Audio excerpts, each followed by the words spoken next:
చెయ్యడం అంటే శుద్ధోపవాస ప్రథమ నిర్జలోపవాసమే. అంతకన్నా మరి నేను మినహాయింపులు ఇచ్చి చెప్పడం నా వల్ల కాదు. కానీ శాస్త్రం ఒక్కరి విషయంలో మినహాయింపు ఇచ్చింది. శరీర కష్టం చేసుకుని బ్రతికే వాణ్ణి మాత్రం ఉపవాసం చెయ్యమని నిర్బంధించవద్దు. వాడు పడిపోతాడు స్పృహ తప్పి, నీళ్ళు తాగకపోతే. కానీ అవకాశం ఉన్న వాళ్ళు మాత్రం తప్పకుండా చెయ్యవలసినదే, అంతకన్నా మార్గము లేదు. కాబట్టి శుద్ధోపవాస ప్రథమ నిర్జలోపవాసమే చెయ్యాలి. యథార్థమునకు మంచినీటి చుక్క కూడా ఇక ఏకాదశి తిథి నాడు పుచ్చుకోకూడదు. ద్వాదశి వచ్చింది, ఇక నువ్వు ఉపవాసం ఉండకూడదు. ద్వాదశి తిథి ఎందు ఉండగా, తిథి ఎందు పరివ్యాప్తమై ఉండగా నువ్వు ఉపవసించి ఉండకూడదు. మళ్ళీ వ్యతిరేక ఫలితం వస్తుంది. ద్వాదశి తిథి ప్రవేశించేసింది, ఇక నువ్వు పాలన చేసేయాలంతే. ఎలా పాలన చేయాలో తెలుసా అండి? ద్వాదశి తిథి ప్రవేశించేటప్పటికి నువ్వు పరిశేచనం చేసేయాలంతే. ద్వాదశి ఉదయం 6:30కు వచ్చింది అనుకోండి, మీరు 6:30 లోపల మీ భార్య గారు మీరు సంధ్యావందనం అనుష్ఠానం పూర్తి చేసే లోపల ఆవిడ మహానైవేద్యం సిద్ధం చేసి తీసుకొచ్చి ఇచ్చేయాలి. మీరు నైవేద్యం పెట్టేసి ఆ రోజు 6:30కి భోజనం చేసేయాలి. నాకు సహించదండి అనకూడదు, చేసేయడమే. ఏకాదశి వ్రతమునందు ద్వాదశి కలిసిపోయి ఉంటుంది. నేను చెప్పింది అబద్ధమైతే అంబరీషోపాఖ్యానం అబద్ధమే, అంబరీషోపాఖ్యానం అబద్ధమైతే వ్యాసుడే అబద్ధం. కాబట్టి నేను చెప్పింది నిజం. ఏకాదశి వ్రతం అంటే అంతే, అలాగే చేస్తారు. ఇలా కాని చెయ్యగలిగితే ముక్కోటి ఏకాదశి నాడు నీకు నేను 3 కోట్ల ఏకాదశులు చేసిన ఫలితాన్ని నీ ఖాతాలో వేసేస్తాను. ఎందుకో తెలుసా? 1 శరీరమును క్లేశపెట్టావు, 2 మనసును ఏకాగ్రతతో నిలబెట్టావు. కాబట్టి ఏం చేయాలంటే మార్చి మార్చి మార్చి మార్చి మార్చి మార్చి భగవత్ కథ యందు కూర్చోవాలి. మరి ఇక దేనికి లేవాలి? శరీర శోధన చేయడానికి, మూత్ర విసర్జన చేయడానికి లోపలికి వెళ్ళి నీళ్లు లేవు, మల విసర్జన చేయడానికి లోపల వేసిన పదార్థం లేదు, ఇంకెందుకు లేవడం? కాబట్టి లేవక్కర్లేదు. కాబట్టి ఏకాదశి రాగానే కూర్చుంటే ద్వాదశి వచ్చాక లే. అయితే అప్పుడు అందులో ఏముంది? జాగరణ కూడా ఉందా? ఉందా లేదా? ఏకాదశి నాడు ఉపవాసం అంటే అన్నం తినకుండా పక్కన కూర్చోవడం అని మీకు ఎవరు చెప్పారు? జాగరణ కూడా ఉంది. అందుకే ముక్కోటి ఏకాదశి నియమాలు అన్వయమయ్యేది మళ్ళీ 3 తిథులకు అన్వయం అవుతాయి. 1 మహాశివరాత్రి, 2 గోకులాష్టమి, 3 శ్రీరామనవమి. ముక్కోటి ఏకాదశి నాడు ఏ నియమాలు పాటిస్తారో అవే నియమాలు ఆ 3 తిథుల్లో పాటించాలి. ఈ 3 తిథులలో కూడా మీరు రాత్రి నిద్రపోకూడదు, పగల ఏమీ తినకూడదు. అందుకే చూడండి, మహాశివరాత్రి నాడు నేను పరిచయం చేయడానికి మీకు ఆ తిథి బాగుంటుంది. మహాశివరాత్రి అంటే జాగరణతో కూడిన ఉపవాసమే. అందుకని నిద్రపోయి ఉపవాసం చేసేస్తానంటే అప్పుడు ముందు రోజు ఏ ఇంజక్షన్ చేయించేసి.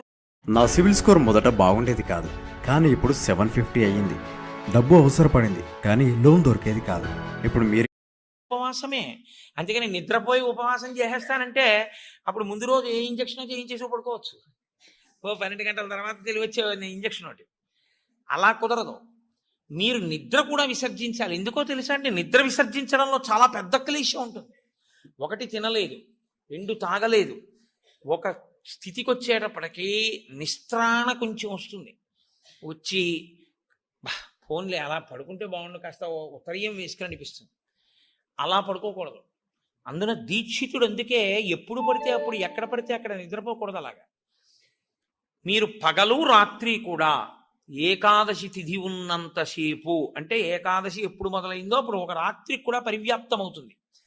ఆ రాత్రి ఆ పగలు మీరు జాగరణ యందు ఉపవాసమునందు ఉండాలి. అంటే మారుస్తూ ఉండాలి. ఒకటే చేస్తున్నారనుకోండి, మనసు ఏమవుతుందంటే దాన్ని విడిచిపెట్టి ఇంకో చోటుకి వెడుతుంది. అందుకే ఏకాదశి చేసేటప్పుడు ఏం చేస్తారంటే సంఘంగా చేస్తారు. సాధారణంగా ఏకాదశి తిథిని ఒక్కడే చేయడం కొంచెం కష్టం. ఒక సంఘంగా అనుకుని ఏం చేస్తారంటే, ఏదో ఏకాదశి ప్రవేశించేటప్పటికి సంధ్యావందనం చేసుకుని ఇంట్లో కులదేవతార్చన చేసుకుని అందరూ కలిసి ఓ దేవాలయానికి చేరుకుంటారు. అందరూ కలిసి ఈశ్వరునికి సత్యనారాయణ వ్రతం చేస్తారు. అందరూ కలిసి విష్ణు సహస్రనామ స్తోత్ర పారాయణం చేస్తారు. అందరూ కలిసి త్యాగరాజస్వామి సంగీత విభావరి వింటారు. అందరూ కలిసి భజన చేస్తారు. అందరూ ఎవరో లేచి నాట్యం చేస్తారు, మిగిలిన వాళ్ళు చూస్తుంటారు. మారుస్తారు. మార్చి మార్చి మార్చి మార్చి భగవత్ శబ్దమునందే లీనమైపోతారు. ఏది చేస్తున్నా ఈశ్వర నామం పడుతుంటుంది.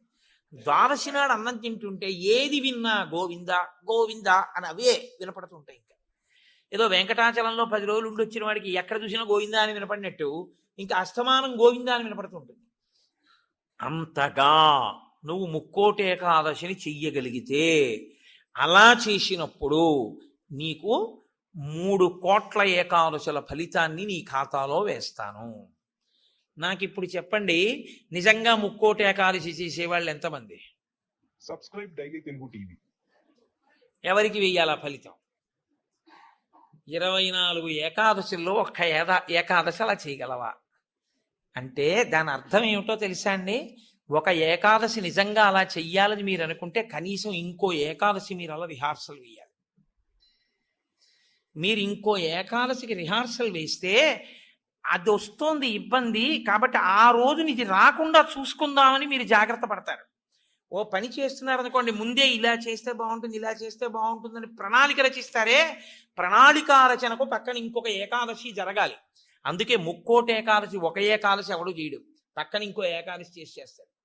ఇది ఏదో ఏకాదశి చేశారనుకోండి, ఓహో ఏకాదశి చేస్తే ఇదిగో ఇలా ఇలా ఇబ్బందులు ఉంటాయి. నేను మీకు ఒక ఉదాహరణ చెప్తాను. ఏకాదశి రేపు వ్రతం చేద్దాం అనుకుని ముందు రోజు మీరు పుల్లని పదార్థాలు, తీయటి పదార్థాలు బాగా తినేశారనుకోండి, మీరు ఇంక దాహాన్ని ఆపలేరు. దాహము తనంత తాను పొటమరించకుండా ఉండాలి అంటే మీరు శారీరకమైన ఆంతరమైన జాగ్రత్తలు కొన్ని తీసుకోవాలి. ఒకటి, వేడిగా ఉన్న చోటుకి వెళ్ళి మీరు కూర్చోకూడదు, శరీరం పడిపోతుంది, డిహైడ్రేట్ అయిపోదు. కాబట్టి అందుకే పరమేశ్వరుడు కూడా అనుకూలమైనటువంటి కాలంలో ఇచ్చాడు, పుష్యమాసంలో ఇచ్చాడు. నీటిని శరీరం ఎక్కువ డిమాండ్ చేయదు ఈ టైంలో. ఇది ఆయన పట్టుకెళ్ళి రోహిణీ కార్తీలో పెట్టాడు అనుకోండి, అసలు ఉండడు ఎవడు చేసేవాడు కదండి. అందుకని పట్టుకొచ్చి హేమంత ఋతువులో పెట్టాడు, తనంత తాను పైనుంచి చల్లగా ఉంటుంది.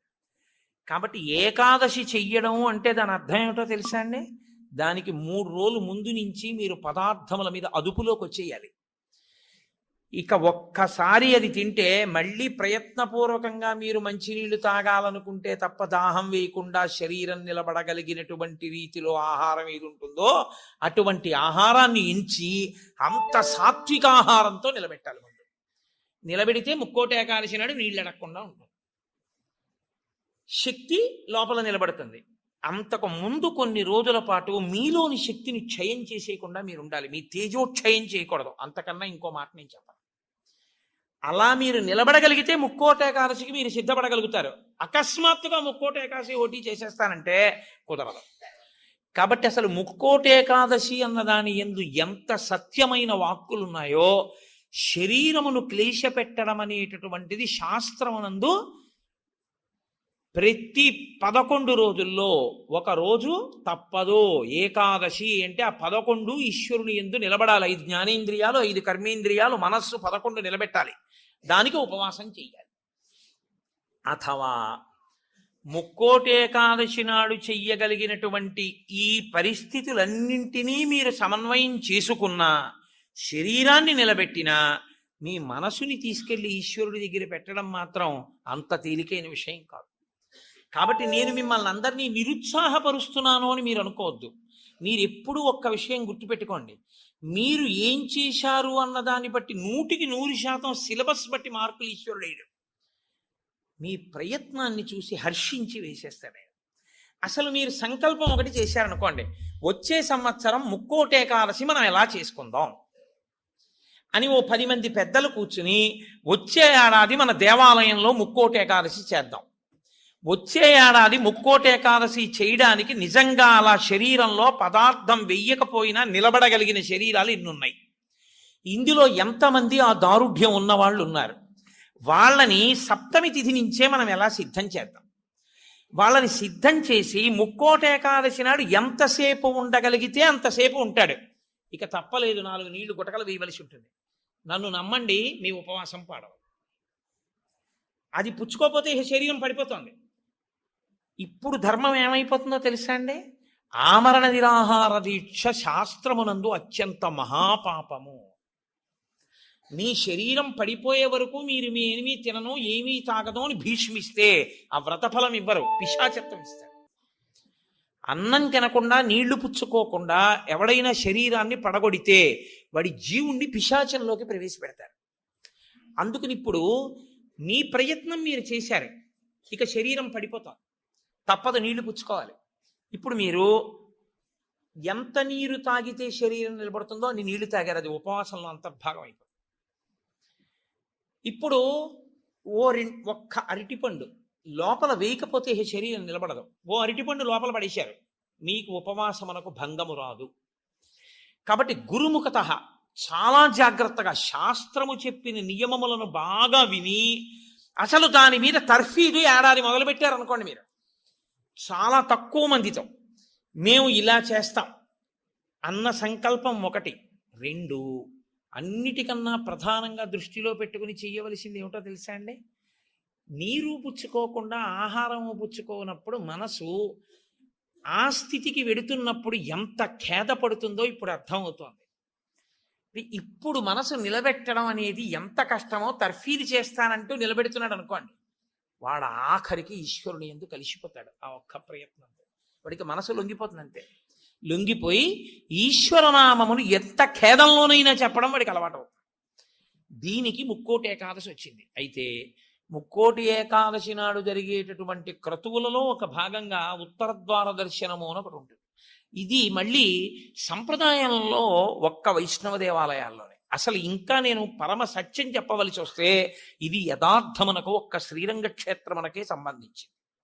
అందుకే ఉత్తర ద్వారం తీయడం అన్నది ఒక్క శ్రీరంగ క్షేత్రానికే ఉంది. అసలు నిజానికి మిగిలిన క్షేత్రాల్లో ఉత్తర ద్వారాలు తీయడాలనే మాటలు లేవు. కాలక్రమంలో ఏమైందంటే అందరూ శ్రీరంగ క్షేత్రానికి వెళ్ళి ఇన్ని కోట్ల మంది ఉత్తర ద్వార ప్రవేశం చేయలేరు. కాబట్టి కొంతలో కొంత ఎక్కడ ఉన్న విష్ణు క్షేత్రాన్ని అక్కడే శ్రీరంగ క్షేత్రంగా భావన చేసి రంగనాథుణ్ణి స్మరిస్తూ ఉత్తర ద్వారంలోంచి వెడతారు. ఉత్తర ద్వారంలోంచి ఆ రోజున శ్రీ మహావిష్ణువు ఏమీ చెయ్యలేనివాడు, అన్ని విధాల ఇంకా అసలు నేను ఈశ్వర ఏమీ చెయ్యలేను, నువ్వే నాకు ఆధారం, నువ్వే నన్ను తీసుకుపో అన్నవాణ్ణి ఉత్తర ద్వారం తెరిచి తనతో తీసుకుపోతాడు. ఉత్తర ద్వారం తీస్తే మీరు ఎటువైపు కడతారు? Subscribe Daily Telugu TV. ఉత్తరానికి కడతారు కదండి. ఉత్తర ద్వారం ఎందుకు తీయడం? దక్షిణ ద్వారం తీయకూడదా, తూర్పు ద్వారం తీయకూడదా? తూర్పు మంచిది కదా, మరి ఉత్తర ద్వారం ఎందుకు? మీరు యథార్థాన్ని గమనిస్తే ఉత్తరాన ఏముంటుందో తెలుసా అండి? హిమాలయాలు ఉంటాయి, ఉత్తరాన కైలాసం ఉంటుంది, ఉత్తరాన మృత్యుంజయుడు పరమేశ్వరుడు ఉంటాడు. ఉత్తర దిక్కుకి ప్రయాణం చెయ్యడం అంటే దక్షిణ దిక్కుకి ప్రయాణం ఆగిపోవాలి. దక్షిణ దిక్కుకి ఏది ఎడుతుందంటే శ్మశానం ఉంటుంది దక్షిణ దిక్కున. ఎన్ని కోట్ల జన్మలెత్తినా ఆఖరికి శరీరం వెళ్ళిపోయేది అక్కడికి. ఎవడు ఈశ్వరుడితో పాటు ఉత్తినే ఉత్తరద్వారంలోంచి వెళ్ళడం కాదు, అసలు నిజంగా ఉత్తరద్వారంలోంచి వెళ్ళడం అంటే ఏమిటో తెలుసా అండి? ఈశ్వరుడి పల్లకి వెళ్ళి పల్లకి వెంట వీళ్ళు వెళ్ళాలి. అసలు శాస్త్రం అది. ఈశ్వరుడికి ఆ రోజున అర్చన చేసి పల్లకి పట్టుకుని పల్లకీని తీసుకెడతారు ఉత్తరద్వారంలోంచి, ఆయనతో వెళ్ళాలి. నువ్వు తినే ఉత్తరద్వారంలోంచి వెళితే నీకేం వస్తుంది? ఆయన వెళ్ళిన ఉత్తరద్వారంలోంచి వెళ్ళాలనుకోవాలి. అథవా అసలు నిజంగా వెళ్ళవలసింది ఏమిటంటే ఈశ్వరుడితో వెళ్ళాలి. కనీసంలో కనీసం నీ బాధ్యత ఏమిటి? ఉత్తర ద్వారంలోంచి నువ్వు వెళ్ళాలనుకుంటే ఈశ్వరుడితో వెళ్ళేటప్పుడు ఎలా వెళ్ళాలో నువ్వు అలా వెళ్ళాలి. ఈశ్వరుడితో వెళ్ళేటప్పుడు వెళ్ళేవాడు ఎలా వెళ్ళాలి? వైదికంగా వెళ్ళాలి. పైన చొక్కా బనీను ఏమీ లేకుండా ఉత్తరీయాన్ని మాత్రమే కప్పుకొని పంచ గోచీ పోసి కట్టుకోకుండా వెళ్ళకూడదు. గోచీ పోసి కుర్చీళ్ళు పెట్టుకుని వెనక్కి దోపుకోకుండా వెడితే మహాపాపం. వేదం పటలపన్నం చెప్తోంది. కాబట్టి కుర్చీళ్ళు పెట్టి గోచీ పోసి వెనక దోపి అన్నీ విప్పి ఉత్తరీయం వేసుకుని ఎవరి సంప్రదాయానుసారం వారు తిలకధారణ చెయ్యాలి. నీకు ద్వాదశనామములైతే ద్వాదశనామములు, నాకు విభూతి ధారణ ఎలా చెప్తే అలా నేను విభూతి ధారణ నేను చేసి శ్రీరంగనాథుడితో కలిసి ఆయన పల్లకీతో నేను ఉత్తర ద్వారంలోంచి మౌనంగా కానీ భగవన్నామని చెప్తూ కానీ ఆయన వెంట వెడితే నా ప్రాణోత్క్రమణం అయినప్పుడు కూడా ఆయన నన్ను అలాగే తీసుకెడతాడు. ఉదారుడై నన్ను నమ్మి, శాస్త్రం నమ్మి నాతో ఓ రోజు వచ్చాడు. కాబట్టి ఇప్పుడు అలాగే తీసుకెడతానని ఉత్తర ద్వారంలోంచి తీసుకెడతాడు. ఇది ఇక ఏమీ చెయ్యలేను, నాకేమీ చేత కాదన్నవాడైనా కనీసం చెయ్యాలి. ఏమీ చేత కాని వాడన్నా చెయ్యాలి. ఈశ్వరాన్ని నాకు ఏం చేతనైనని నేను అన్నీ చేసేస్తానని ఇది మాత్రం మానేస్తాను అన్నవాడన్నా చెయ్యాలి. అందుకే శివాలయంలో ఎందుకు ఉండదో తెలుసా అండి? ఉత్తరద్వారంలోంచి వెళ్ళేది అక్కడికే కాబట్టి ఇంకా మళ్ళీ శివాలయంలో ఉత్తరద్వారం ఎందుకు? అంత శివకేశవ అభేదంగా ఉంటుంది ముక్కోటి ఏకాదశి యథార్థమునకు. కాబట్టి ముక్కోటి ఏకాదశి తిథి అంత గొప్పవై ఉంటాయి. అందుకని ఉత్తరద్వార ప్రవేశం చేస్తారు. అటువంటి ముక్కోటి ఏకాదశి తిథి నాడు మీరు భగవత్ సంబంధంగా ఏది చేసినా కూడా దేశకాలాదులను అనుసరించి కోట్ల రెట్లలో ఈశ్వరుడు దాని ఫలితాన్ని ఏర్పాటు చేసేస్తాడు. మీరు రామచంద్రమూర్తిని నించోపెట్టి పంచామృతాలతో అభిషేకం చేశారనుకోండి, 3 కోట్ల పర్యాయములు అభిషేకం చేసిన తరువాత ఆ మూర్తి ఎంత తేజస్సుతో నిలబడుతుందో అంత తేజస్సుతో నిలబడిపోతుంది. ఇప్పుడు ఆ వంశానికి ఆ దేవాలయానికి ఎంత శక్తి వచ్చేసిందో మీరు ఆలోచించండి. మీరు ఒక తులసిదళం పట్టుకొచ్చి శ్రీ మహావిష్ణువుకి ఇచ్చారనుకోండి, మీరు 3 కోట్ల తులసి దళాలు పట్టుకొస్తే ఏ ఫలితమో ఆ ఫలితం ఇస్తారు. 3 కోట్ల ఏకాదశుల్లో 3 కోట్ల తులసి దళాలు పట్టుకొచ్చి ఇచ్చిన ఫలితం. మీరు రేపొక్కసారి శ్రీరామ రామ రామేతి రమే రామే మనోరమే అన్నారనుకోండి, 3 కోట్ల పర్యాయములు విష్ణు సహస్రాన్ని పారాయణ చేసిన ఫలితం వేస్తారు. రేపు అన్ని 3 కోట్ల మీద వేస్తారు. రేపు మీరేమీ చేయలేదనుకోండి, 3 కోట్ల పాపాలు చేసిన ఫలితం వేస్తారు. మరి అంతే కదండి. 100 మంది పరీక్ష కడితే 30 మంది పాస్ అయ్యారని నేనంటే 70 మంది ఏమైనట్టు? ఫెయిల్ అయినట్టేగా. మరి ఏమీ చేయని వాడు ఏమైనట్టు? పాపాన్ని పొందినట్టు కాదా 3 కోట్ల పాపాలని? కాబట్టి ఉత్తరద్వార దర్శనము చెయ్యాలి, ఉపవాసము చెయ్యాలి. ఇందులో ఎవరెవరు ఏ మినహాయింపులో కెడతారో ఆ మినహాయింపును అనుభవించినా తాను చెయ్యగలిగింది చెయ్యాలి. నేను ఏమీ చెయ్యలేని వాడిని అనడానికి మాత్రం నీకేమీ లేదు. నువ్వు అసలు కదలలేని వాడు అయితే ఇంట్లో కూర్చుని గోవిందనామైనా చెప్పాలి. కాబట్టి రేపొక్క రోజు ఉదయం నుంచి కనీసం రాత్రి నిద్రపోయే వరకు జాగరణ చేయకపోయినా నిద్రపోయే వరకు భగవన్నామమునందు మాత్రమే నిబద్ధుడయ్యుంటే అంతకన్నా భాగ్యమే ఉంటుంది. హరిప్రసాద్ గారి ద్వారా ఏ రామాయణాన్ని ఇక్కడ చెప్పించాడో రామచంద్రమూర్తి, ఆ రామచంద్రమూర్తే ఇక్కడ ఒక గొప్ప కార్యాన్ని రేపు చేయిస్తున్నాడు.